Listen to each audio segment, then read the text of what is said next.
മാതാവ് ആവശ്യത്തെ അറിയിക്കുക. നിനക്ക് പകരമായി ഭരതന്റെ കിരീടധാരണം നടത്തിക്കുക. പിന്നെ അയോധ്യയുടെ മണ്ണിൽ തുടരാതെ രാമൻ 14 വർഷത്തേക്ക് വനവാസത്തിന് പോവുക.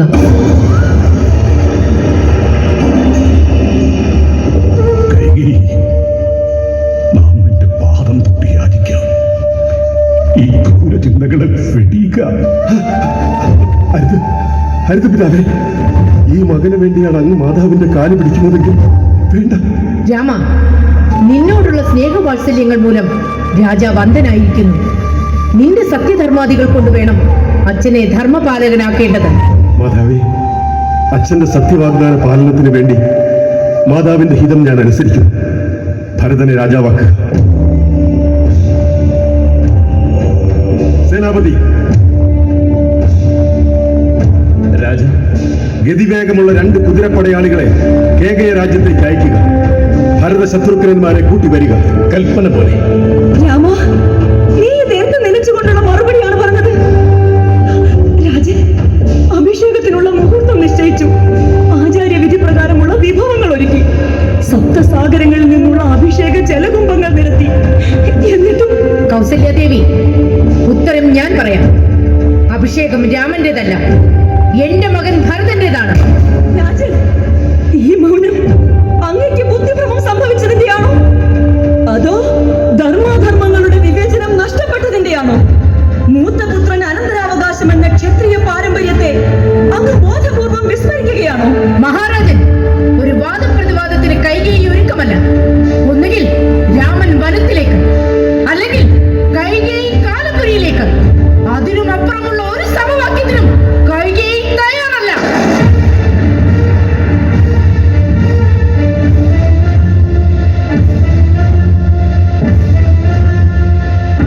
കൗസല്യ, ഈ ദശാസന്ധിയിൽ എനിക്ക് ഉത്തരവൊന്നുമില്ല. നാട് ഭരിക്കേണ്ട നിന്നെ കാടലയാൻ വിടേണ്ടി വരുന്ന ഈ വിഷമഗതിക്ക് പരിഹാരം ഒന്നേ ഉള്ളൂ. നമ്മെ വധിക്കുക. എന്നിട്ട് സിംഹാസനം സ്വന്തമാക്കുക. ഒരു സ്ത്രീയുടെ മോഹത്തിനും കാമത്തിനും അടിമപ്പെട്ട് അധർമ്മത്തിനൊപ്പം ശിരസ് കുടിച്ച് നിൽക്കുന്ന പിതാവിന്റെ വാക്കിനനുസരിച്ച് അങ്ങ് എന്തിന് കാട്ടിൽ പോകണം? അങ്ങ് അനുവദിക്കുമെങ്കിൽ ഈ വൃത്താന്തം പുറം ലോകം അറിയുന്നതിന് മുൻപേ അച്ഛനെ വധിച്ചിട്ടോ കാരാഗ്രഹത്തിൽ അടച്ചിട്ടോ ഈ രാജ്യം ഞാൻ അങ്ങയുടെ കാൽ കീഴിൽ വയ്ക്കാം. വാളുറയിലെടുക്കുക. ധർമ്മമാർഗത്തിൽ നിന്നും വ്യതിചലിക്കാതെ ജീവിക്കുന്ന പിതാവിന്റെ വാക്കിനെയോ ആ ഹൃദയത്തെയോ ധിക്കരിക്കരുത്.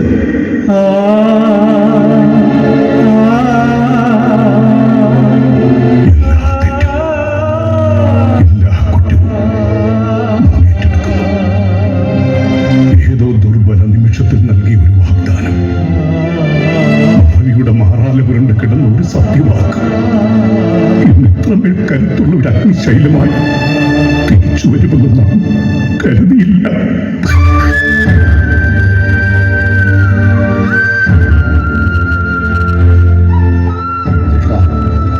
ആരണ്യകത്തിലേക്കായാലും അഗ്നികുണ്ഡത്തിലേക്കായാലും സത്യധർമാദികളെ സാക്ഷിയാക്കി പറയുന്നു, ഈ ലക്ഷ്മണൻ അങ്ങേക്ക് കാവലായി ഒപ്പമുണ്ടാകും എവിടെയും. സേനാപതി, ഭരത ശത്രുഘ്നന്മാരെ കൂട്ടിവരാൻ അമാന്തിക്കണ്ട. ഭരതന്റെ കിരീടധാരണത്തിനുള്ള ഒരുക്കങ്ങൾ ആരംഭിക്കുക.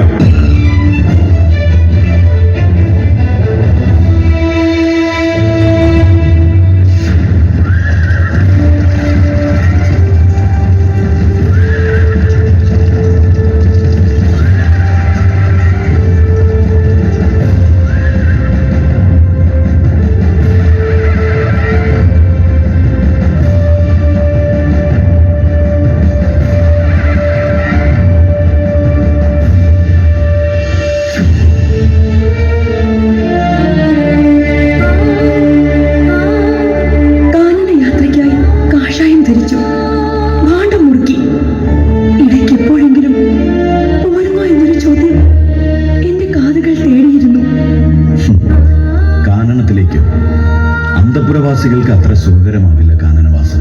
എങ്കിൽ അങ്ങേക്ക് ഒഴിവാക്കാമായിരുന്നില്ലേ ഈ വനയാത്ര? സജലങ്ങൾ വർഷങ്ങളാകാൻ വെമ്പുന്ന ഈ മിഴിക്കോണുകളിൽ തളം കെട്ടിക്കിടക്കുന്ന ആകുലതകളുടെ ആഴം എനിക്ക് കാണാൻ കഴിയുന്നുണ്ട്. പക്ഷേ ഇവിടെ ഞാൻ നിസ്സഹായനാണ്. അപ്പോൾ എന്റെ നിസ്സഹായതകളും തേങ്ങലുകളും നെടുവീർപ്പുകളും ഇനി മുതൽ ഞാൻ ആരോടാണ് ഉണർത്തിക്കേണ്ടത്? രാമജ്യേഷ്ഠൻ എനിക്ക് കൂടപ്പിറപ്പ് മാത്രമല്ല, അതിനുമപ്പുറം പിതൃതുല്യനും ഗുരുതുല്യനുമാണ്. രാമജ്യേഷ്ഠൻ എനിക്ക് ആരാധ്യ പുരുഷനാണ്. വിധു ജ്യേഷ്ഠനെയും ജ്യേഷ്ഠത്തിയെയും കാട്ടിലേക്ക് അയക്കുന്നു. ഒപ്പം ചെല്ലാമെന്ന് വാക്കുകൊടുത്തപ്പോൾ സ്ഫടികപാത്രം പോലെ തകർന്നു പോയ എന്റെ മനസ്സ് വായിച്ചെടുക്കാൻ കഴിയാത്തതെന്തേ? എന്നെ മറന്നുപോയതെന്തേ? മറന്നതല്ല, കൈകേയി മാതാവിന്റെ ഭരതപുത്രനോടുള്ള സ്നേഹവാത്സല്യങ്ങൾ രാമജ്യേഷ്ഠനോടുള്ള പകയായി വളർന്നിരിക്കുന്നു. രാജമാതാവായി ഉയർത്തപ്പെടുന്ന കൈകേയി മാതാവിന്റെ പകയുടെ കരങ്ങൾ അങ്ങ് കാനനത്തിലേക്ക് കടന്നു ചെല്ലില്ല എന്ന് ആര് കണ്ടു? ലക്ഷ്മണന്റെ ഈ മുന്നൊരുക്കങ്ങളോട് പ്രിയപ്പെട്ടവളെ പൊരുത്തപ്പെടുക. പക്ഷെ എങ്ങനെ? എനിക്ക് കഴിയുന്നില്ല. ഒരേ നാളിൽ ഒരേ മണ്ഡപത്തിൽ നിങ്ങൾ 4 സഹോദരങ്ങൾ, ഞങ്ങൾ 4 പേരെ പരിണയിച്ചു. കാട്ടിലാണെങ്കിലും സീതാദേവിയോടൊപ്പം ജ്യേഷ്ഠൻ രാമനുണ്ട്. സഹോദരിമാരായ മാണ്ഡവിയോടും ശ്രുതികീർത്തിയോടും താലി ചാർത്തിയ ഭരത ശത്രുഘ്നന്മാരുമുണ്ട്. പക്ഷേ ഊർമിള മാത്രം.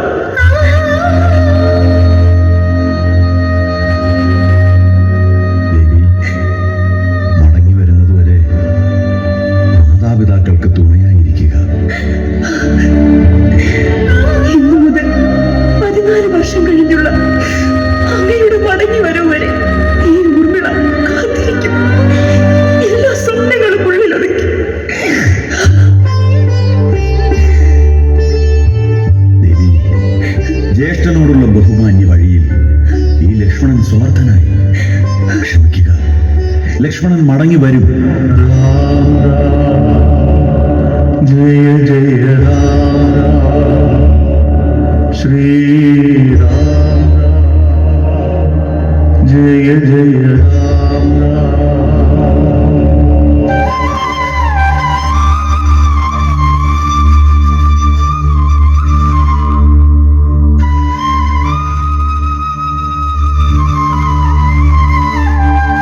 അഞ്ജിതി, പള്ളിയറയിൽ അന്വേഷിച്ചപ്പോ ഇവിടെയാണെന്നറിഞ്ഞു. ജ്യേഷ്ഠത്തെ, ഓർമ്മ വെച്ച നാൾ മുതൽ ഇന്നേ വരെ നാം തമ്മിൽ പിരിഞ്ഞിരുന്നിട്ടില്ല. പക്ഷേ ഇപ്പോ ഈ വിധിയെ നമ്മൾ ഉൾക്കൊണ്ടേ മതിയാകൂ. ഈ സീതയുടെ ഓർമ്മകളിലും പ്രാർത്ഥനകളിലും എന്നും നീ ഉണ്ടാകും.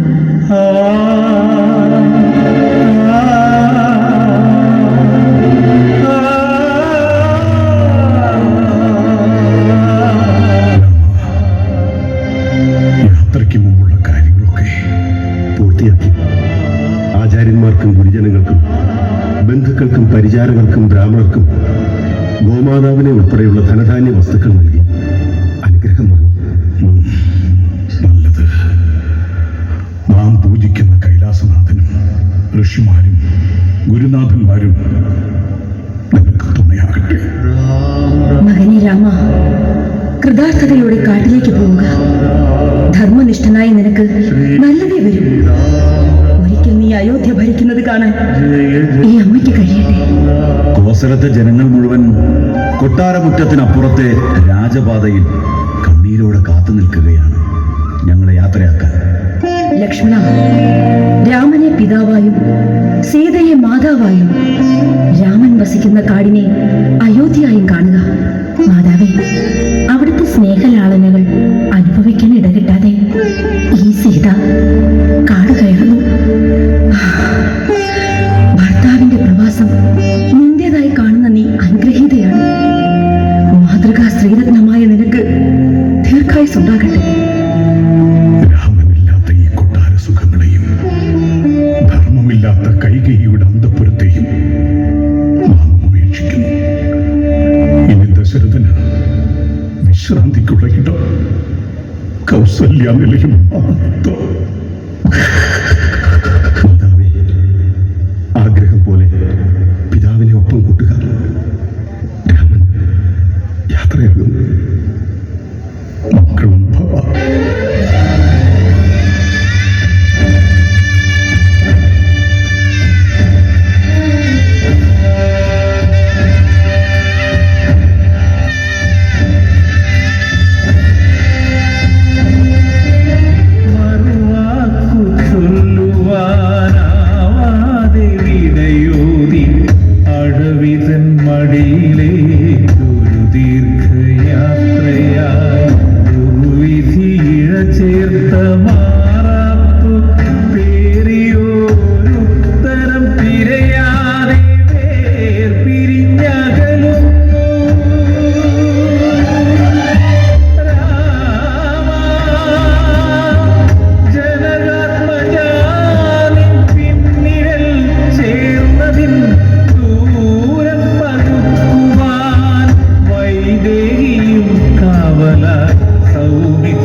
വാഴുന്ന കാട്ടിൽ നിനക്ക് എങ്ങനെ കഴിയാനാകും?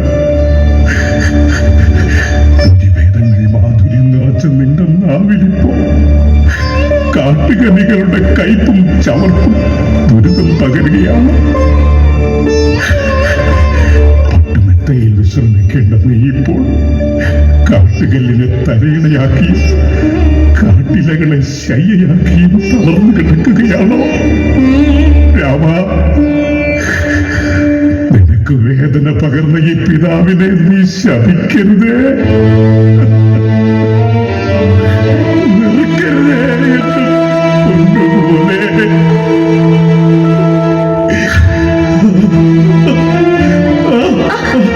രാജൻ, എന്നാ ഇത്? കൊട്ടാരം വൈദ്യൻ പൂർണ്ണ വിശ്രമം വിധിച്ചിട്ടുള്ള ഈ വേളയിൽ എന്തിനിപ്പോൾ കിടക്ക വിട്ടെഴുന്നേറ്റു? ഇതാ, ഈ ഔഷധങ്ങൾ കുടിച്ച് വിശ്രമിക്കൂ. വേണ്ട, ഒന്നും വേണ്ട.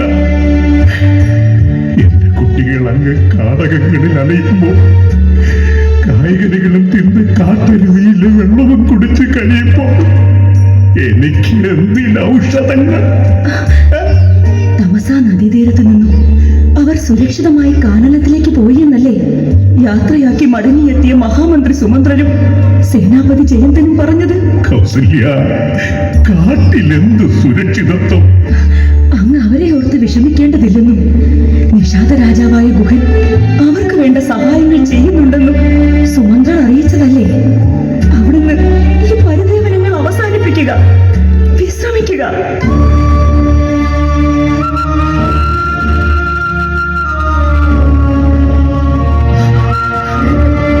മഹാരാജൻ, അങ്ങ് രോഗശൈലിയിലാണെന്നറിഞ്ഞ് എനിക്ക് ഉറങ്ങാൻ കഴിഞ്ഞില്ല. അവിവേകങ്ങൾ കാണിച്ച് നമ്മോട് അങ്ങ് പൊറുക്കണം. നമുക്ക് എന്റെ അന്തഃപുരത്തിലേക്ക് മടങ്ങിപ്പോകാം. സാധ്യമല്ല, സാധ്യമല്ല. നീ എന്തിനിവിടേക്ക് വന്നു?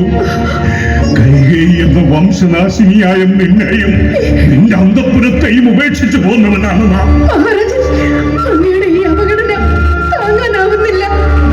പകർന്നു തരുന്നത് ദുഃഖം മാത്രമാണ്. ദുഃഖമോ? നിനക്കോ? നീ അയോധ്യയിൽ സന്തോഷിക്കുന്ന ഒരാൾ നീ മാത്രമാണ്. നീ മാത്രം. നീയൊരു സ്ത്രീയാണോ? അഹങ്കാരിയായ നീ ഉത്തമനായ എന്റെ പുത്രനെ ചതിക്കുകയായിരുന്നില്ലേ? കടന്നു പോവുക, അല്ലെങ്കിൽ രാജഭടന്മാരെ വിളിച്ച് നിന്നെ പുറത്താക്കേണ്ടി വരും. നമുക്ക് കൗസല്യദേവി, മഹാരാജന്റെ തീരുമാനങ്ങളെ ധിക്കരിക്കാൻ നമുക്കാവില്ല.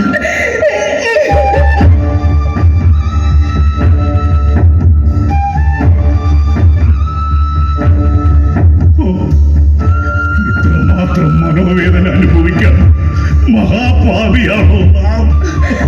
മഹാരാജൻ, അങ്ങ് ധർമ്മിഷ്ഠനാണ്, പ്രജാരക്ഷകനും പ്രജാസ്നേഹിയുമാണ്. ശാപഗ്രസ്തനായ ഒരു മഹാപാപിയാണ് നാം. സംവത്സരങ്ങൾക്ക് മുമ്പ് നായാട്ടിനിടയിൽ ആനയെന്ന് നിനച്ച് നാം അയച്ച് അമ്പ് ചെന്ന് തറച്ചത് ഒരു മുനികുമാരന്റെ നെഞ്ചകത്തായിരുന്നു. ആ മുനികുമാരന്റെ അന്ധരായ മാതാപിതാക്കളുടെ ശാപം എന്റെ പിന്നാലെയുണ്ട്. പുത്രശോകത്താൽ നാം മനം നൊന്തും നീറിപ്പുകഞ്ഞു ഭരിക്കുമെന്നുള്ള ശാപം. 4 പുത്രന്മാരുണ്ടായിട്ടും ഒരാളിന്റെ സാന്നിധ്യം പോലുമില്ലാതെ ചുണ്ടിൽ ഗംഗാജലം എത്തിക്കാൻ ആരുമില്ലാതെ മരണപ്പെടാനാണ് നമ്മുടെ നീതി. രാജൻ, അരുത്. ഇങ്ങനെയൊന്നും ചിന്തിക്കാതെ മനസ്സിനെ ധൈര്യപ്പെടുത്തി വെക്കുക. അമ്മയ്ക്കൊന്നും സംഭവിക്കില്ല. രാജൻ, ഉണ്ടാവരണം. ദേഹം വല്ലാതെ വീർക്കും. വല്ലാത്ത പലതാകം. അല്പം ദാഹജലമെടുക്കുക.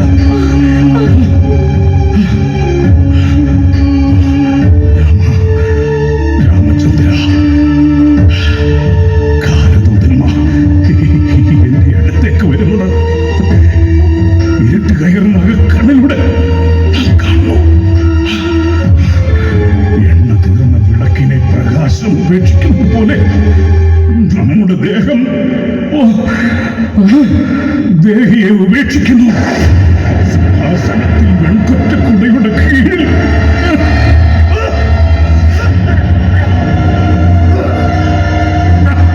പൂർണ്ണചന്ദ്രനെ പോലെ നീ ഇരിക്കുന്നത് കാണാനുള്ള മോഹം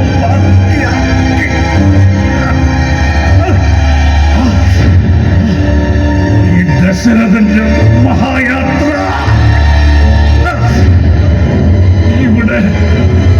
ഇവിടെ അവസാനം.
എന്താ താഴത്തെ പുഴയിൽ പോയി കുടിക്കാൻ ഇത്ര മടി?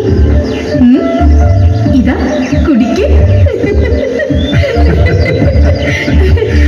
അവളിപ്പോൾ സീതയുമായി നല്ല ചങ്ങാത്തത്തിലായി. അതെ, ദിനരാത്രങ്ങൾ പലത് കഴിഞ്ഞില്ലേ നാം ഇവിടെ വന്നിട്ട്. അന്ന് ദേഹം ആസകലം മുറിഞ്ഞ് ചോര വാർന്ന നിലയിൽ കിട്ടിയതല്ലേ നമുക്കിവിടെ.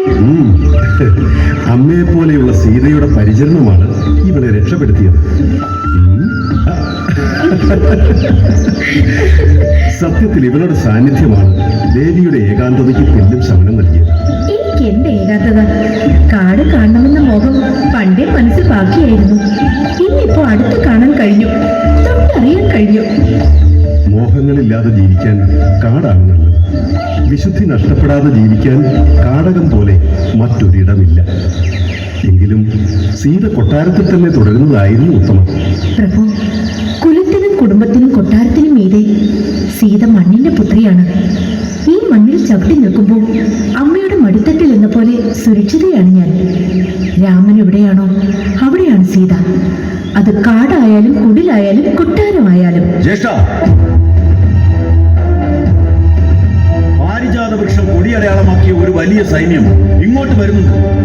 രാജാവായി അഭിഷേകം ചെയ്യപ്പെട്ട ഭരതൻ നമ്മെ വധിച്ച് സിംഹാസനം ഭദ്രമാക്കാനാവും പുറപ്പെട്ടിരിക്കുന്നത്. അങ്ങനെയെങ്കിൽ ഭരതനെ നിഗ്രഹിച്ച് ഈ വില്ലിനോടും അമ്പിനോടുമുള്ള കടം ഞാൻ വീട്ടും. ഈ കാനന പ്രദേശങ്ങളിൽ ഇന്ന് രക്തപ്പുഴ ഒഴുകും. എന്താ നീ പറയുന്നത്? ഭരതനെ വധിച്ചു കിട്ടുന്ന രാജ്യം കൊണ്ട് നമുക്ക് എന്ത് നേട്ടം? അങ്ങനെ ഒരു രാജ്യത്തിന്റെ അധികാരിയാകാൻ നമുക്കാവില്ല.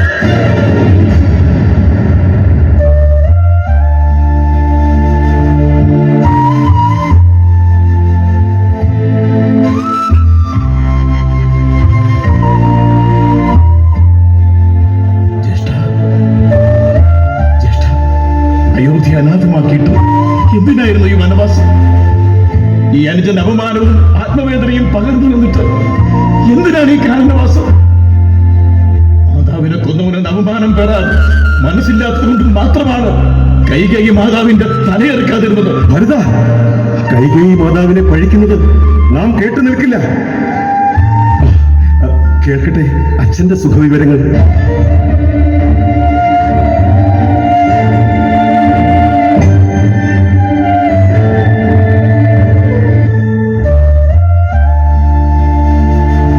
ക്ഷമിക്കണം ജ്യേഷ്ഠ, അങ്ങ് അയോധ്യ ഉപേക്ഷിച്ചതിന്റെ പിന്നാലെ അച്ഛനും അയോധ്യ ഉപേക്ഷിച്ച് വിഷ്ണുപാദം തൂങ്ങി.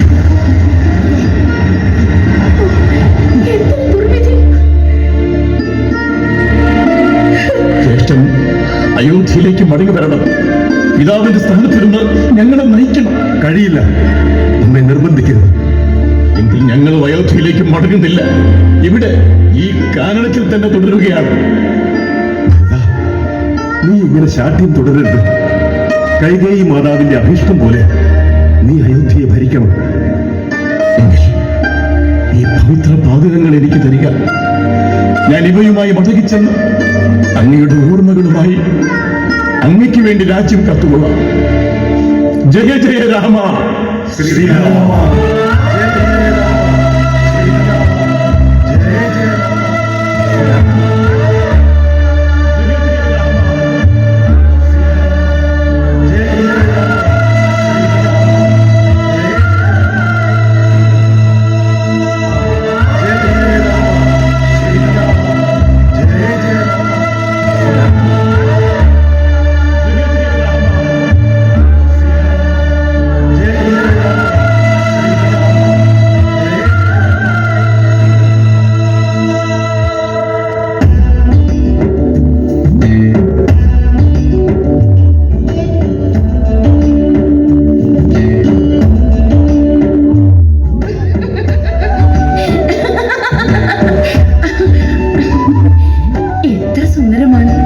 പർണശാലയും കാനന പരിസരവും. വർണ്ണപുഷ്പങ്ങൾ കൊണ്ട് അലങ്കൃതമായ പഞ്ചവടിയിലെ ഈ പർണശാല ഏതായാലും സന്യാസിമാരുടേതല്ല.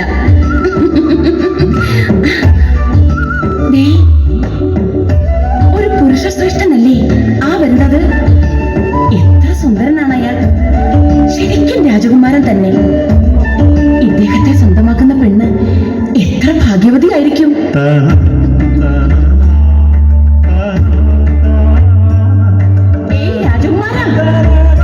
ഞാൻ ശൂർപ്പണഖ, ത്രിലോകാധിപതി രാവണന്റെ സോദരി.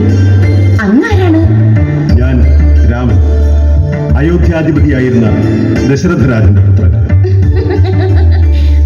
രാജകുമാരനാണെന്നുള്ള എന്റെ ഊഹം തെറ്റിയില്ല. അച്ഛന്റെയും അമ്മയുടെയും കൽപ്പന അനുസരിച്ച് വനവാസത്തിലാണ്. എന്റെ ഭാഗ്യം. അതുകൊണ്ടാണല്ലോ അങ്ങയെ കാണാൻ കഴിഞ്ഞത്. സോദരി ഈ പർണശാല പരിസരത്ത്? ക്ഷമിക്കണം, എന്നെ സോദരി എന്നല്ല, പ്രണയിനിന്ന് വിളിക്കൂ. എനിക്കതാണ് ഇഷ്ടം. ആദ്യമായി കാണുന്ന പെണ്ണിനെ സോദരിയായല്ലാതെ കാമിനിയായി കാണാൻ എനിക്ക് കഴിയില്ല. പക്ഷേ എനിക്ക് അങ്ങയുടെ പ്രണയമാണ്. ാണോ നിന്നെ അപമാനിച്ചത്? എന്തിനാ? പഞ്ചവടിയിലെ നമ്മുടെ വിഹാര തലങ്ങളിൽ പുതിയ പർണശാല കെട്ടി ഉയർത്തിയത് ചോദ്യം ചെയ്തതിന്. നമുക്കിത് വിശ്വസിക്കാൻ കഴിയുന്നില്ല. ഈ അപമാനവും ഹൃദയവ്യഥയും നമുക്ക് സഹിക്കാനാകുന്നില്ല. എങ്കിൽ അവിടുന്ന് പ്രതികാരം ചെയ്യണം. പഞ്ചവടിയിൽ പർണശാല കെട്ടി കഴിയുന്ന അവരോടൊപ്പം ഒരു സുന്ദരി പെണ്ണുകൂടിയുണ്ട്.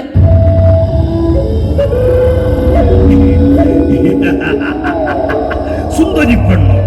സൗന്ദര്യമുള്ളതെന്തും ഈ രാവണൻ സ്വന്തമാക്കിയ ചരിത്രമേ ഉള്ളൂ. സീത എന്നാണ് അവളുടെ പേര്. ലങ്കേശ്വരനായി അങ്ങേക്ക് കാഴ്ചവെക്കാൻ വേണ്ടി കൂട്ടിവരാൻ ശ്രമിച്ചതിനാണ് എന്നെ അപമാനിച്ചത്. രാക്ഷസരാജൻ രാവണന്റെ സഹോദരിക്ക് നേരിട്ട അപമാനം രാവണന് നേരിട്ടതുപോലെയാണ്. ക്ഷിപ്രസാധ്യമായ പരിഹാരം കാണാതെ ലങ്കാധിപതിക്ക് ഇനി വിശ്രമമില്ല. ലങ്കാരാജൻ എടുത്തുചാട്ടക്കാരിയും നിഷേധിയുമാണ് ശൂർപ്പണഖ. ഭർതൃവിരഹിണിയും കാമമോഹിതയുമായ ശൂർപ്പണഖ സുന്ദര പുരുഷന്മാരായ രാജകുമാരന്മാരെ കണ്ടപ്പോൾ കാമാവേശത്തോടെ സമീപിച്ചിട്ടുണ്ടാകും. ക്ഷമിക്കണം ലങ്കാരാജൻ, ശീഘ്ര സഞ്ചാരികളായ മേഘനാഥചാരന്മാർ അറിയിച്ച രഹസ്യ വൃത്താന്തം അതാണ്.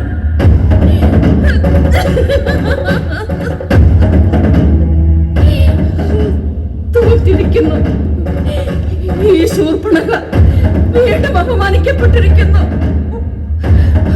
പക്ഷേ ജ്യേഷ്ഠ, ആര് കാരണമാണോ ഈ ശൂർപ്പണഖ അപമാനിക്കപ്പെട്ടത്, അവളും അതുപോലെ അപമാനിക്കപ്പെടണം. അവളുടെ കണ്ണീര് കാണും വരെ ഈ രാവണക്കോട്ടയുടെ ഇരുട്ടറയിൽ ജലപാനം പോലും ഇല്ലാതെ ഈ ശൂർപ്പണഖ കഴിഞ്ഞുകൊള്ളാം.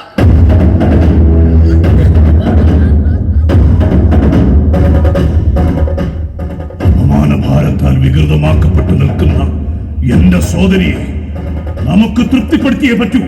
അതിന് സീത എന്ന പെണ്ണിനെ അപഹരിച്ചേ മതിയാകൂ. രാവണപ്രഭു, ശാപങ്ങൾ ഒരുപാടുണ്ട്.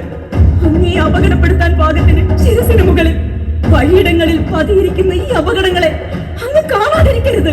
ശാപങ്ങളെ ഭയപ്പാടോടെ സമീപിക്കാൻ രാവണനാകില്ല. പേടിച്ചു പിന്മാറാൻ തയ്യാറുമല്ല. ഒറ്റയ്ക്ക് പൊരുതിയാണ് രാവണൻ രാക്ഷസകുലത്തിന്റെയും രാവണക്കോട്ടയുടെയും അധിപതിയായത്. ആത്മബലം മാത്രമായിരുന്നു കരുത്ത്.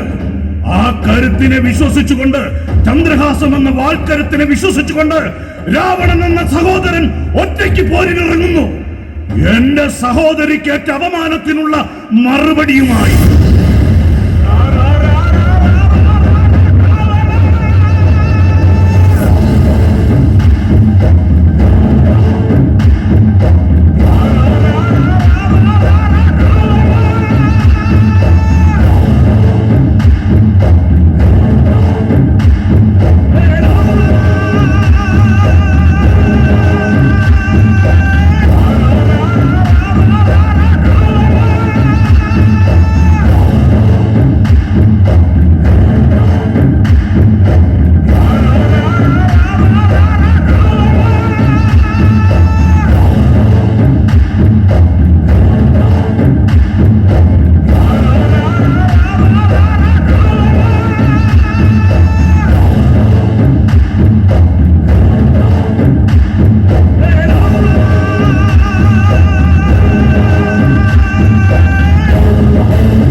സംസാരിക്കേണ്ട രണ്ടാളും. ഒരുപാട് പ്രത്യേകതകളുള്ള മാനാണത്. എന്ത് ഭംഗിയാണതിനെ കാണാൻ. എനിക്കതിനെ പിടിച്ചു തരിക. അരുത്, അമ്മ ഇത് വീഴ്ത്താനല്ല, ജീവനോടെ എനിക്ക് വേണോ അതിനെ. അത് സാധ്യമാകുമെന്ന് തോന്നുന്നില്ല ജ്യേഷ്ഠത്തി. വല്ലാത്ത വേഗതയാണതിന്. ശ്ശോ, കണ്ടിട്ട് കൊതിയാകുന്നു. സ്വാമി, എനിക്കതിനെ പിടിച്ചു തരിക.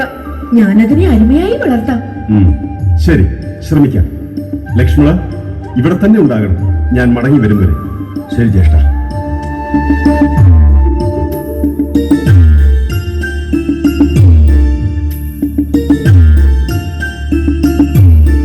അതൊരു പക്ഷേ വലിയ ഭാഗ്യം കൊണ്ട് വന്നതായിരിക്കും. ലക്ഷ്മണ,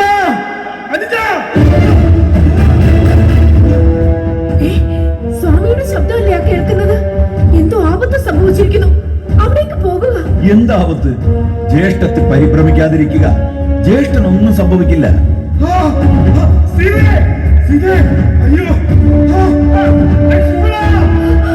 അതെ, അതെന്റെ സ്വാമിയുടെ നിലവിളി ശബ്ദമാണ്. വേഗം പോകൂ അനുജ. അദ്ദേഹത്തിന് എന്തോ വലിയ അപകടം പിടഞ്ഞുവെന്ന് തോന്നുന്നു. ഏതെങ്കിലും രാക്ഷസ കൂട്ടം സ്വാമിയെ ആക്രമിച്ചിട്ടുണ്ടാകും. അവിടുന്ന് സമാധാനമായിരിക്കൂ. ആ കേൾക്കുന്നത് ജ്യേഷ്ഠന്റെ ശബ്ദമാകില്ല. ഏതോ മായാരാക്ഷസന്റേതാണെന്നാണ് എനിക്ക് തോന്നുന്നത്. മാത്രവുമല്ല, ഇവിടം വിട്ടു പോകരുതെന്നല്ലേ ജ്യേഷ്ഠന്റെ കൽപ്പന. അനുജ, നിനക്ക് ആപത്തിൽപ്പെട്ട ജ്യേഷ്ഠന്റെ രക്ഷയ്ക്കെത്താൻ തോന്നാത്തതെന്തേ? എന്റെ പേരിൽ ആശയുള്ളത് കൊണ്ടാണോ നീ ജ്യേഷ്ഠന്റെ അടുത്ത് പോകാതെ ഇവിടെ തുടരുന്നത്? അയ്യോ ദേവി, അവിടുന്ന് എനിക്ക് ഈശ്വരിയാണ്, അമ്മയാണ്.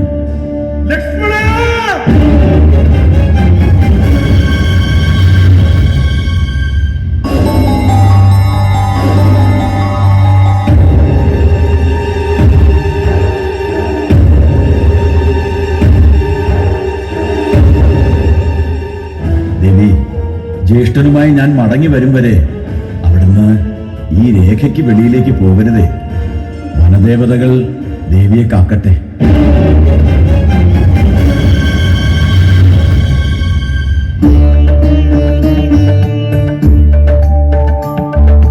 ഓം നമഃ ശിവായ, ഓം നമഃ ശിവായ.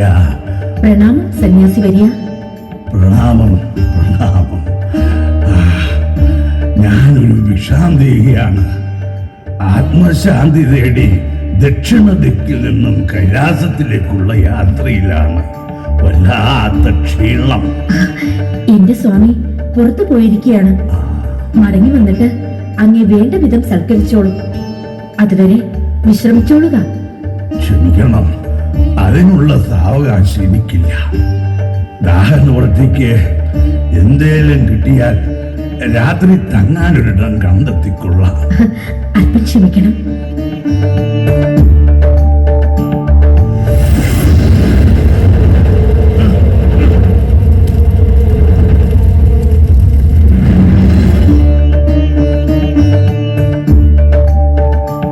തൃക്കൈ കൊണ്ട് തരേണ്ട ഭിക്ഷ നിലത്ത് വെച്ചെന്നെ അപമാനിക്കാനാണ് ഭാവമെങ്കിൽ ഭവതിയുടെ ഭിക്ഷ സ്വീകരിക്കാനാവില്ല. ഓം ശാന്തി, ഓം നമഃ ശിവായ. ക്ഷമിക്കണം സന്യാസി വരിയ. അവിടെ നിന്നാലും ഈ പർണശാല പടിക്കലെത്തിയിട്ട് അവിടുന്ന് വെറും കൈയോടെ മടങ്ങാൻ പാടില്ല. ഇതാ സ്വീകരിച്ചോളുക.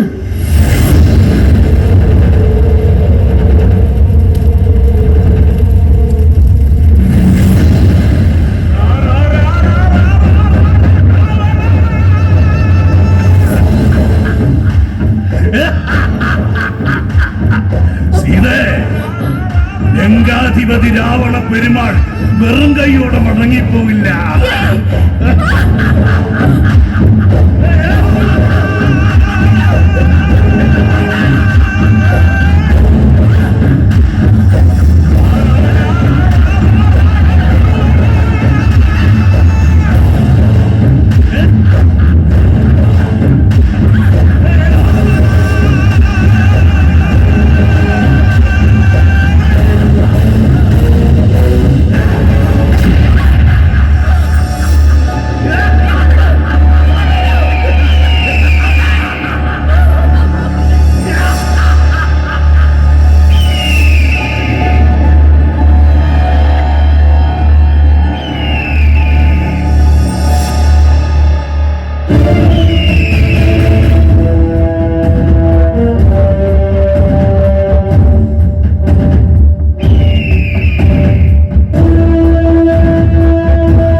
ഭരതനെ തിരിച്ചറിയാൻ കഴിഞ്ഞില്ല.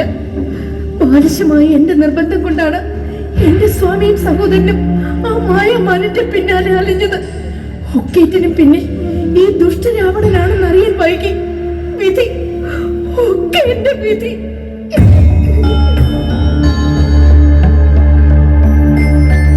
അല്ല കുമാരി, ഇത് വിധിയല്ല, വിജയമാണ്. ശ്രമിച്ചാൽ ഈ വിധിയെ അവിടത്തേക്ക് ജീവിത വിജയമാക്കി മാറ്റാം. ജീവിത വിജയമോ? ആരാണ് നീ? ഈ ശിംശിബ വൃക്ഷ ചുവട്ടിൽ തകർന്ന മനസ്സുമായി ഇരിക്കുന്ന നമ്മെ പരിഹസിക്കുകയാണോ? ഞാൻ ത്രിജട, ഈ രാവണക്കോട്ടയിലെ ഒരു പരിചാരികയാണ്.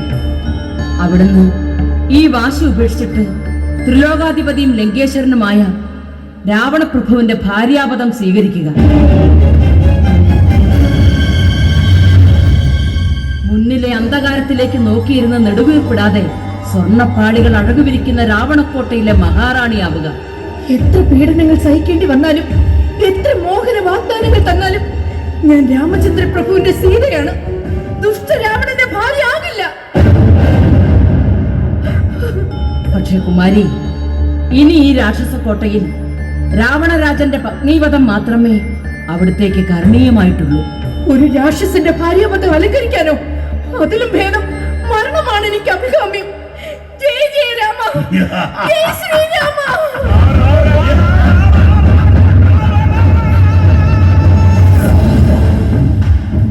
മഹാപ്രഭുവിന് വന്ദനം. സീത, സുഖം തന്നെയല്ലേ? ഈ ശിംശിപാവൃക്ഷത്തിന്റെ ചുവട്ടിലിരിക്കാനല്ല പെണ്ണേ നിന്നെ നാം കടൽ കടത്തിക്കൊണ്ടുവന്നത്. രാവണക്കോട്ടയുടെ അകത്തളത്തിലെ സുവർണ പീഠങ്ങളെ അലങ്കരിക്കാനാണ്.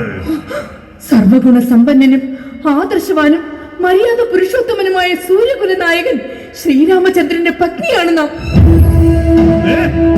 ഈ കാഷായ വേഷമൊക്കെ ഉപേക്ഷിച്ചിട്ട് കൊട്ടാരത്തിലെത്തി പട്ടുവസ്ത്രങ്ങളും സ്വർണമാലകളും രത്നഹാരങ്ങളും അണിഞ്ഞ് സുന്ദരിയാവുക.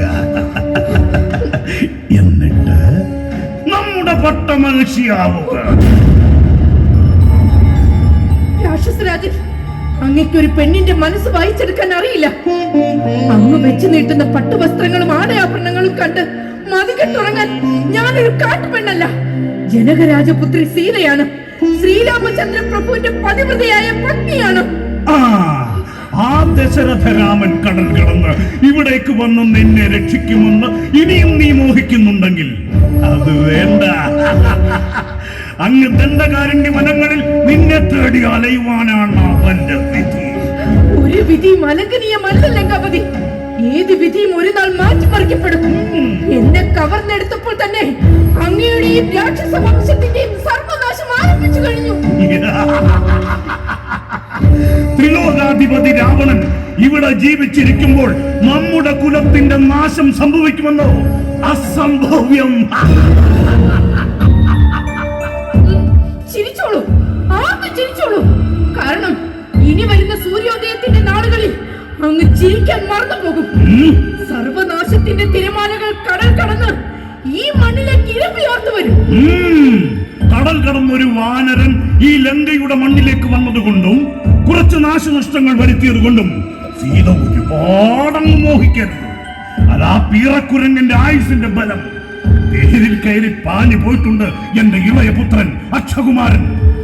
ഈ ലങ്കയുടെ മണ്ണിൽ വെച്ചവന് ശിക്ഷ വിധിക്കാൻ ധർമ്മചാരിയായ ശ്രീരാമചന്ദ്ര പ്രഭുവിന്റെ അനുഗ്രഹാശിസുകളോടെ ഇവിടേക്ക് വന്ന ആഞ്ജനേയ സ്വാമിയാണത്.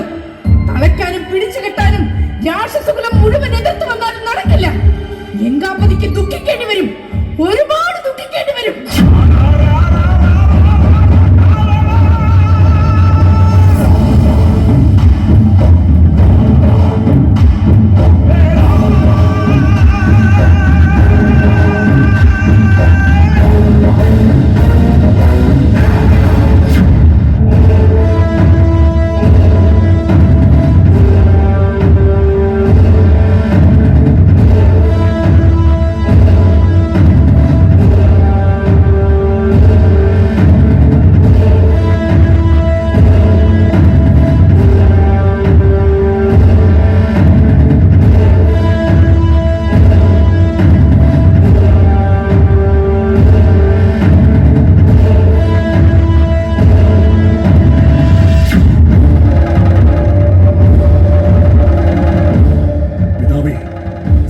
ഉണ്ടാകുന്ന അപകടത്തിനെ ഇനിയും ലങ്കയിൽ സൂക്ഷിക്കുന്നത് ശുഭകരമല്ല.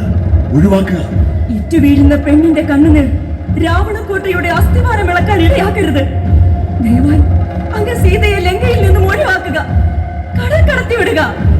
ശത്രു കോട്ടവാതിലിന് വെളിയിലെത്തി പോർ വിളിച്ചുകൊണ്ട് കാത്തു നിൽക്കുന്നു.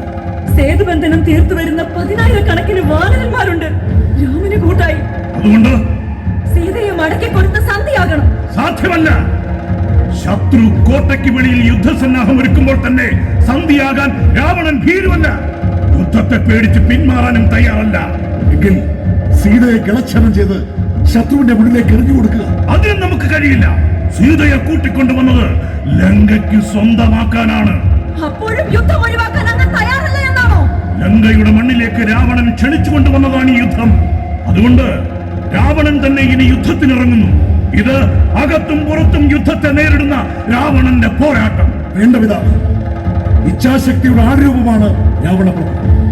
ഈരയുടെ 14 ലോകങ്ങളിലും കീർത്തിമാനാക്കപ്പെട്ട ഈ മേഘനാഥൻ ജീവിച്ചിരിക്കുമ്പോൾ അങ്ങ് യുദ്ധത്തിനിറങ്ങാൻ പാടില്ല. അനുഗ്രഹിച്ചയക്കുക. ഈ മേഘനാഥൻ തയ്യാർ. മേഘനാഥ, 10 മിനിറ്റ് ഇത്ര ഓഡിയൻസ് ഇരിക്കത്തില്ല. ഒരു കാര്യം ചെയ്യാം, ഒരു എത്ര സമയം? 1 മിനിറ്റ് അല്ല 3 മിനിറ്റ്. 3 മിനിറ്റ് എത്ര സെക്കൻഡാ? 180 സെക്കൻഡ്. കറക്റ്റ് പറഞ്ഞു. ഓക്കെ, ഒരു കാര്യം ചെയ്യാം. ആദ്യം ഈ കോട്ടെടുത്ത് ഈ കോട്ടല്ലേ കൊച്ചെ പുറകെ കിടക്കുന്ന കോട്ടെടുക്കാനാണ്. കെട്ടാൻ പറഞ്ഞില്ല, ഇവനെ കോട്ടെടുക്കാൻ തുടങ്ങി. ഓക്കെ, ആതിര ആ കോട്ട് നിവർത്തി ഇതിന്റെ മുകളിലേക്ക് കവർ ചെയ്യണം. അതിൻ്റെ അകത്ത് വല്ല കത്തിയോ പിച്ചാത്തിയോ വല്ലോ നൈഫോ വല്ലോ ഉണ്ടോന്നും ഇല്ലല്ലോ. ഓക്കെ, ഇങ്ങോട്ട് പറഞ്ഞു. ഷീബ എന്താ ചെയ്യേണ്ടതെന്ന് വെച്ച് കഴിഞ്ഞാൽ ആതിര ഇത് കവർ ചെയ്യുമ്പോൾ 3 മിനിറ്റല്ലേ പറഞ്ഞേ, 150 വരെ എണ്ണണം. ഒരു കാര്യം ചെയ്യുക, 63 തവണ എണ്ണിയാലും മതി.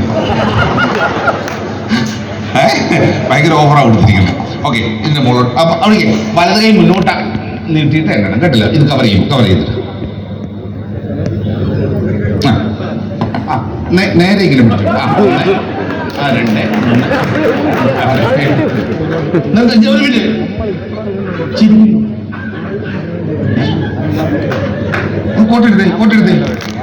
കോട്ടെടുക്ക്. നമുക്ക് എന്താ ചേച്ചിയുടെ കൈ ശരിയല്ലത്. വളയോ കുട അവിടെ തരത്തില്ല. എന്നെ കൈക്ക് എന്നാ പറ്റിയെന്ന് പറഞ്ഞേ? കൈ മുന്നോട്ടാക്കിയെന്ന്. അങ്ങോട്ടാക്കാൻ പറഞ്ഞിട്ടല്ലേ അങ്ങോട്ടാക്കിയത്? എന്താ ആതിരയുടെ മനസ്സിലുള്ള ചിന്താഗതി എന്താണെന്നറിയോ? മുമ്പ് അവിടെ പറഞ്ഞു, ഞാനേ കണ്ടുള്ളൂ, ഞാൻ മാത്രമേ കണ്ടുള്ളൂ. അതിനെ ഒരു മാറ്റി ചെയ്യേ, ഇതിന്റെ മുകളിലോട്ട് കവർ ചെയ്ത്. ചേച്ചി ഇപ്പറേ വരാം, ആതിര ഇപ്പറേ വരാം. നല്ലൊരു കഴിഞ്ഞ കൊടുത്തേ അവർക്ക്. അതിന് ബ്രേസ് കോട്ടെടുത്ത് പറഞ്ഞു. ഓക്കെ, നമുക്ക് 3 മിനിറ്റ് ആണല്ലോ സമയം. ഇതിന്ന് കൈ എടുത്തോ? ഇല്ലല്ലോ. നീയോട്ട് ബൈക്ക് കൂടെ വന്ന് പറ, ഉറക്കെ പറ. ബൈക്ക് എടുത്ത് കൈ എടുത്തില്ല. കൈ എടുത്തോ?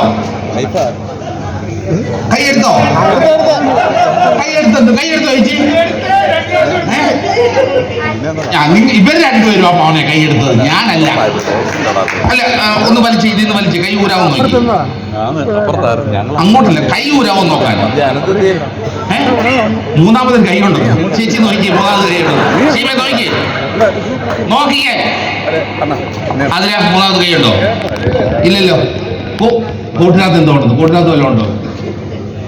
ഒന്നുമില്ല. കൂട്ടിനകത്ത് 2 കൈയുണ്ട്. ഷീബ, നീ വന്നേ. അവസാനമായിട്ട് ഒന്നുകൂടെ കിട്ടുന്നു. ഇവിടെ കെട്ട് നടക്കുമ്പോ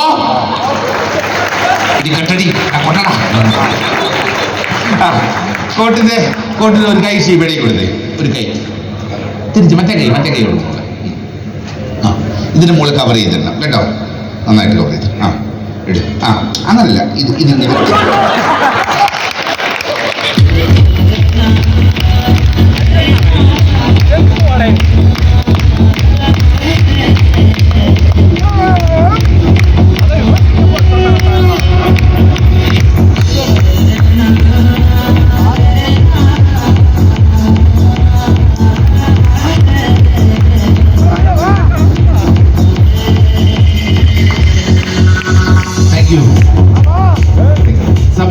വലുപ്പത്തിലല്ല, അത് ലഭിക്കുന്ന നിമിഷത്തിലാണ് പ്രാധാന്യം. ഒരിക്കലും ഇവർ വിചാരിച്ചു കാണത്തില്ല ഈ ശിവക്ഷേത്രത്തിൽ വന്നിട്ട് ഇത്രയും മനോഹരമായിട്ടുള്ള ഒരു മെമന്റോസ് ലഭിക്കുന്നത്.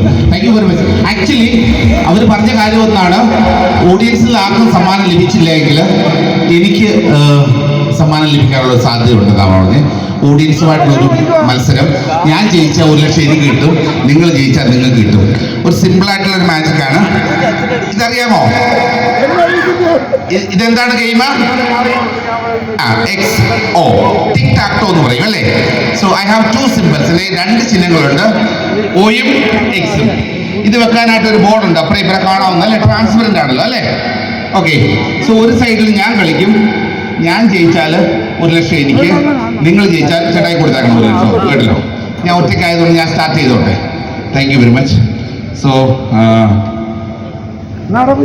ഓക്കെ, ഇനി നിങ്ങളുടെ ആണ്. എവിടെ വെക്കണം? പറഞ്ഞോളൂ മേൽ. Okay, right. നിങ്ങൾക്ക് ചേഞ്ച് ചെയ്യാം, നിങ്ങൾക്ക് ഇഷ്ടമുള്ളിടത്ത് വെക്കാം. എവിടെ വേണമെങ്കിൽ നിങ്ങൾക്ക് വെക്കാം. 100%. ഇതിനിടയ്ക്ക് വേണമെങ്കിൽ നിങ്ങൾക്ക് മാറ്റി വെക്കണമെങ്കിൽ നിങ്ങൾക്ക് മാറ്റി വെക്കാം കേട്ടോ. നെക്സ്റ്റ് നിങ്ങളുടെ മുകളിൽ നടുക്ക് ഇവിടെ നടുക്ക് മേളിൽ. അപ്പൊ നിങ്ങൾക്ക് കളി അറിയാല്ലേ? അതായത് കളി അറിയാൻ മേലാത്തവര് ഒരേ നിരയിലോ ഇങ്ങനെയോ സെയിം 3 ചിഹ്നം വന്നാൽ അവർ ജയിക്കും. ഓക്കെ, അടുത്തത് നിങ്ങളുടെയാണ്. ഇടത്താന് വലത്താന് ഇതിന് ആനക്കളിയാണ്. താഴെ റൈറ്റ് സൈഡിൽ, ഇങ്ങേപ്പുറം മിഡിലില്. താഴെയോ? ഇവിടെ അല്ലേ? ജയിക്കാൻ സമ്മതിക്കില്ല. ഓക്കെ, അടുത്തത് എന്റെയാണ്. വാവ്, നിങ്ങളുടെ ആണ്. എവിടെയാ? എനിക്ക് താഴെ. മുകളിലാണ് വെക്കണ്ടേ? ഓക്കെ, ശരി. X. ഓക്കെ മോനെ, ഏതെങ്കിലും ഒന്ന് ഫൈൽ ചെയ്യുക. O മോളിൽ വെക്കണമെന്ന്. ശരിയാണ്, കറക്റ്റാണ്. ഇതാണ് വെക്കണ്ടേ? ഇവിടെയാണോ? ഇപ്പൊ ആരാ ജയിച്ചേ? ഇതിവിടെ പോയിരുന്ന ഞാൻ ജയിക്കത്തില്ലായിരുന്നോ? ഞാൻ വിചാരിച്ചു ഞാൻ ജയിച്ചിരുന്ന 1 ലക്ഷം നിങ്ങൾക്ക് തരാവുന്ന. ചേട്ടാ, ഈ പൈസ ഇപ്പോഴും നമ്മുടെ കമ്പനിയിൽ തന്നെ ഇരിക്കുകയാണ്. ആക്ച്വലി ഇതിനകത്തൊരു ചെറിയൊരു മാജിക് എലമെന്റ് ഞാൻ ആഡ് ചെയ്യാൻ ശ്രമിക്കുകയായിരുന്നു. എത്ര ശതമാനം വിജയിക്കുമെന്ന് എനിക്കറിയില്ല. ആകെ എത്ര പീസുകളുണ്ട്? 6. ഏത് സ്കൂളിലാണ് പഠിച്ചേ? 9. ഓക്കെ, ഇന്ന് രാവിലെ ഞാൻ ഇങ്ങോട്ട് വരുന്നതിന് മുമ്പ് എന്ത് ചെയ്തെന്ന് വെച്ച് കഴിഞ്ഞാൽ, ഇങ്ങോട്ട് വരുന്നതിന് മുന്നേ ഒരു ഫോട്ടോ എടുത്തു. ഈ വലിപ്പമുള്ള ഒരു ഫോട്ടോ. എത്ര? ഈ വലിപ്പമുള്ള ഫോട്ടോ. അതിനെ ഞാൻ 9 കഷ്ണങ്ങളായിട്ട് മുറിച്ചിട്ട് ഓരോന്നിന്റെ പിറകിൽ ഞാൻ ഇങ്ങനെ ഓരോന്ന് ഒട്ടിച്ചു വെച്ചു.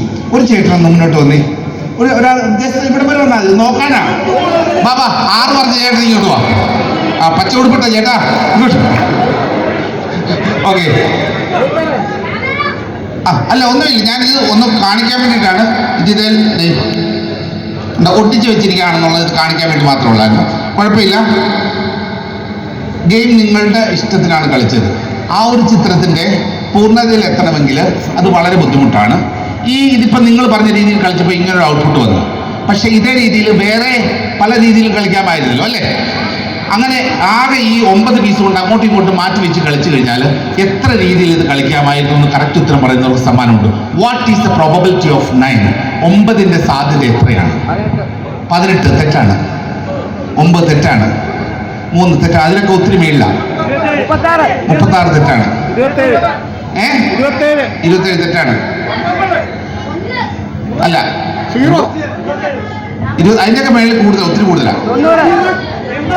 86 പറഞ്ഞത്. ഒന്നെടുത്തേ പയ്യനല്ല.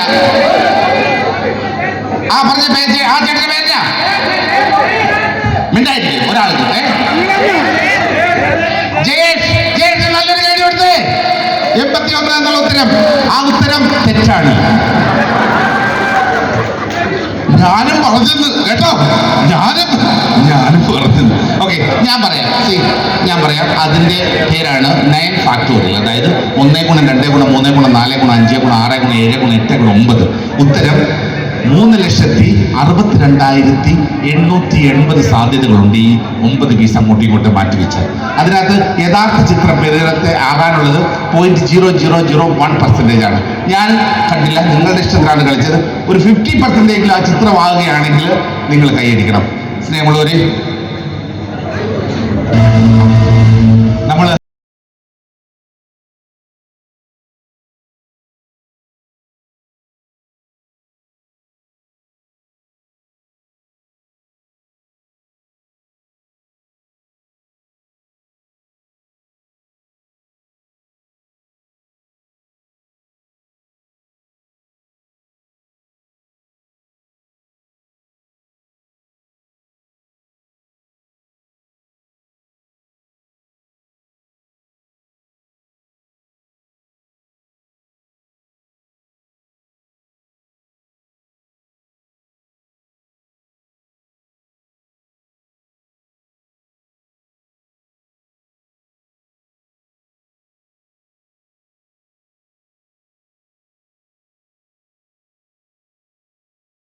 ഒരു കാര്യം മനസ്സിലാക്കണം, ഇതിൽ നിന്ന് ഒരു പീസെങ്കിലും അങ്ങോട്ടോ ഇങ്ങോട്ടോ മാറിപ്പോയിരുന്നെങ്കിൽ ഈ ചിത്രം അപൂർണമാവുമായിരുന്നു, അല്ലേ? ശരിയല്ലേ? അതിൻ്റെ അർത്ഥം ഇവിടെ കൂടിയിരിക്കുന്ന നിങ്ങളെ എല്ലാവരെയും നമ്മുടെ ശിവഭഗവാന്റെ അനുഗ്രഹത്താൽ നിങ്ങൾ, ഒപ്പം ഇവിടെയുള്ള നമ്മുടെ സുഹൃത്തുക്കളായിട്ടുള്ള ഓട്ടോക്കാരെയും ഈ ഭഗവാന് കാത്തു സൂക്ഷിക്കുന്നുവെന്ന് സ്നേഹപൂർവ്വം നല്ലൊരു കൈ കൊടുത്തേ. ഇനി മാജിക് വേണം. ഉടൻ തന്നെ മാജിക്കിന്റെ അടുത്ത പോർഷനുമായിട്ട് വരികയാണെങ്കിൽ ഇവിടെ ഒത്തിരിയേറെ കലാകാരന്മാരുണ്ട്. ഉടൻ തന്നെ വരുന്നതാണ്. Thank you very much for your wonderful support. Signing of.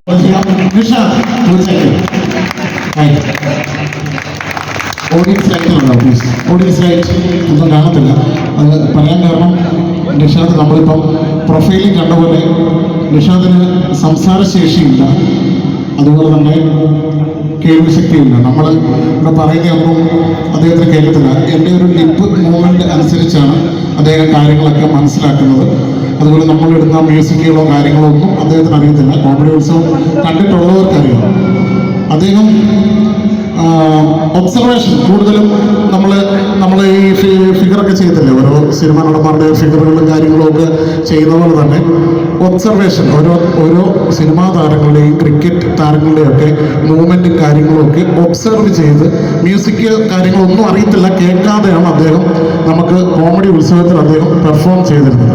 അപ്പോൾ ആ ഒരു ആക്ട് ലൈവായിട്ട് നമുക്ക് വേണ്ടിയിട്ട് ചെയ്യാൻ പോവാണ്. നിഷാദ് കോമഡി ഉത്സവത്തിൽ ചെയ്തത് ക്രിക്കറ്റ് താരങ്ങളുടെ ആക്ഷൻസ് ആയിരുന്നു.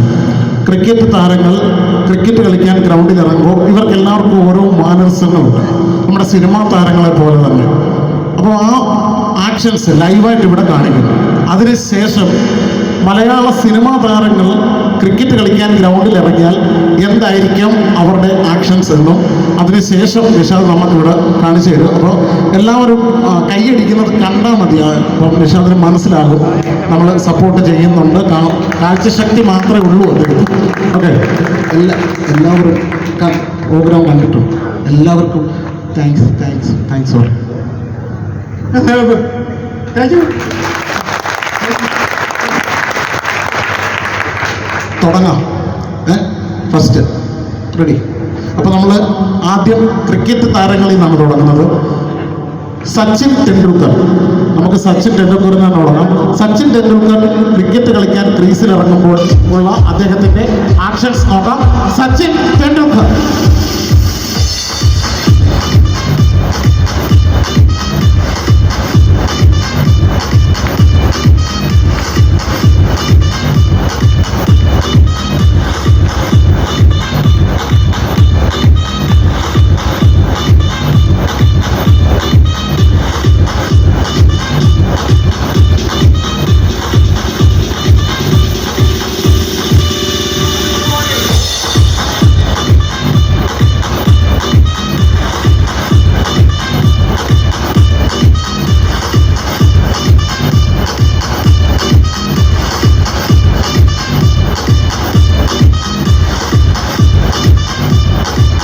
ഇഷ്ടപ്പെട്ടോ സച്ചിൻ? ഇഷ്ടപ്പെട്ട കയ്യടി കൊടുക്കണം, എന്നാലേ അദ്ദേഹത്തിന് കാണത്തുള്ളൂ. കൂടുതൽ ക്രിക്കറ്റ് അറിയാവുന്ന ജെയിംസ് ആണുങ്ങൾ സപ്പോർട്ട് ചെയ്യണം കേട്ടോ, കൂടുതൽ ക്രിക്കറ്റ് കാണുന്നുള്ളൂ. ഇനി സൗരവ് ഗാംഗുലി ക്രിക്കറ്റ് കളിക്കുമ്പോഴുള്ള അദ്ദേഹത്തിന്റെ ആക്ഷൻ നോക്കാം. സൗരവ് ഗാംഗുലി.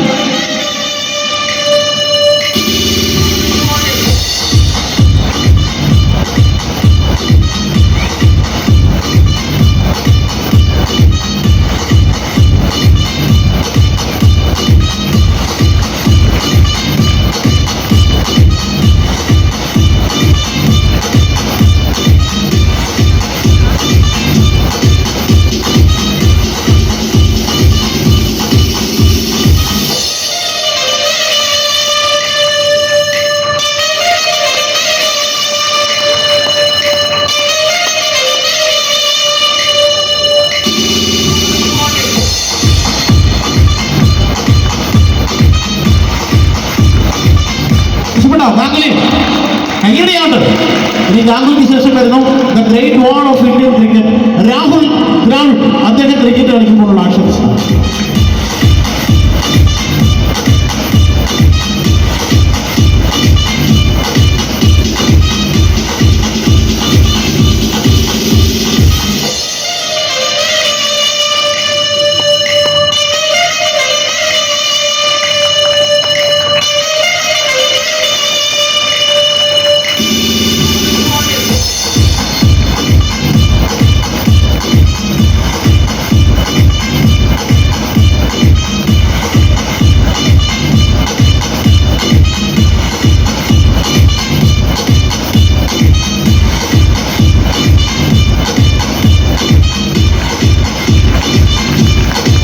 നമുക്കിനി ക്രിക്കറ്റ് ലോകത്ത് നിന്ന് ഒരു താരങ്ങളും കൂടി മാത്രം. ആരെന്നറിയാമോ? Captain cool, Mahendra Singh Dhoni.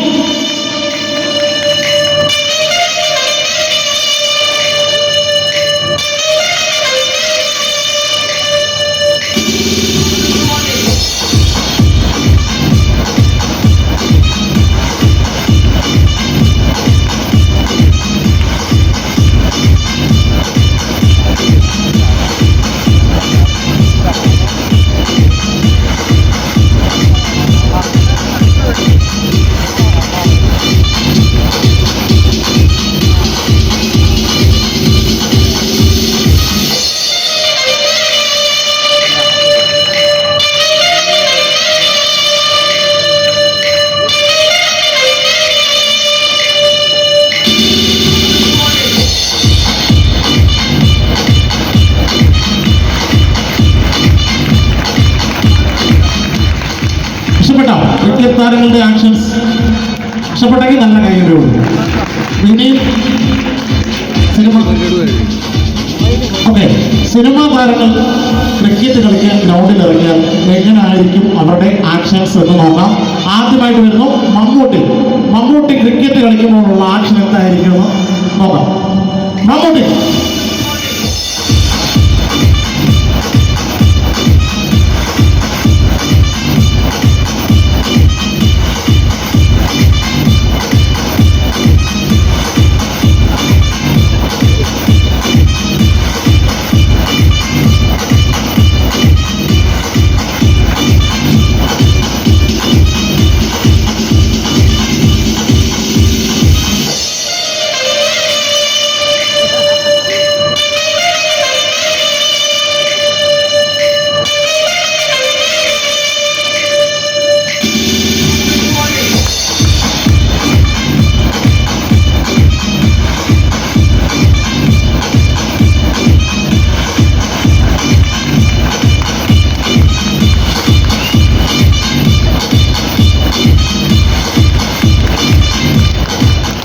മമ്മൂട്ടി വന്നു കഴിഞ്ഞാൽ തീർച്ചയായിട്ടും ആര് വരണം?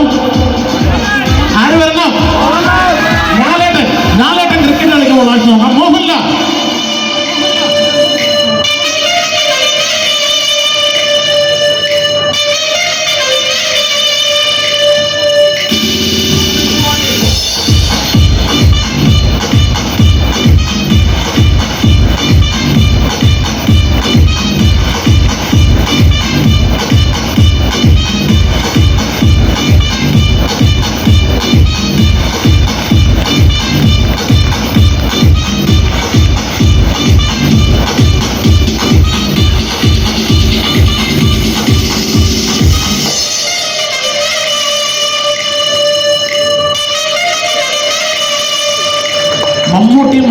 കാര്യങ്ങളൊക്കെ കണ്ടു. ഇനി നമ്മൾ കുറച്ച് പഴയ കാലത്തിലേക്ക് പോവുകയാണ്.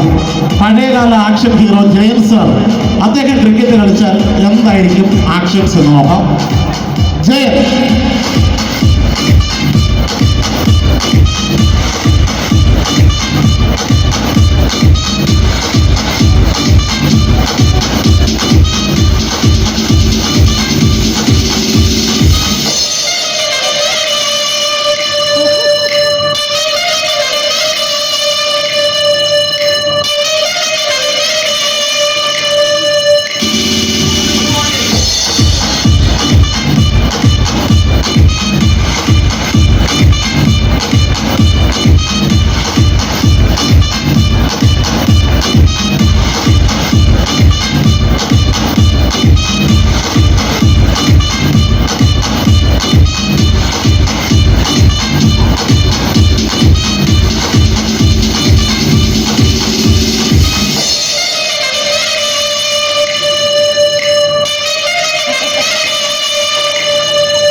ഇഷ്ടപ്പെടുന്നുണ്ടോ?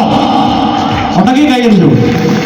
അപ്പൊ നമ്മൾ ഇനി നിഷാദിന്റെ പെർഫോമൻസിൽ 2 താരങ്ങളും കൂടെ മാത്രം, കോമഡി ഉത്സവത്തിൽ ഏറ്റവും കൂടുതൽ വൈറലായ 2 താരങ്ങൾ. അമരം എന്ന സിനിമ കണ്ടിട്ടുള്ളല്ലോ എല്ലാവരും അല്ലേ? അമരം, അതിലെ അഴകി എന്നുള്ള പാട്ടൊക്കെ കേട്ടിട്ടുണ്ടല്ലോ. അമരം എന്ന സിനിമയിലെ അശോകൻ, അശോകൻ ക്രിക്കറ്റ് കളിക്കാൻ ക്രീസിൽ ഇറങ്ങിയാൽ എങ്ങനെയാണെന്ന് നോക്കാം. അമരം അശോകൻ.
നിഷാദിന്റെ പെർഫോമൻസിൽ ലാസ്റ്റ് അവസാന താരം എത്തുന്നു ജഗദീഷ് ഏട്ടൻ. ജഗദീഷ് ഏട്ടൻ ക്രിക്കറ്റ് കളിക്കാൻ അറിഞ്ഞാൽ എന്തായിരിക്കും ആക്ഷൻസ് നോക്കാം. ജഗദീഷ്.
ഇഷ്ടപ്പെട്ടോ? കൈ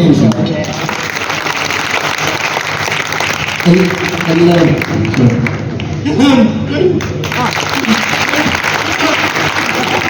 ഓക്കെ, അടിപൊളി. അപ്പൊ നിഷാദ് നല്ലൊരു കൈ കൊടുത്തു, പടക്കം കൊണ്ടുവന്നു. ഇത്രയും പേരുണ്ട്.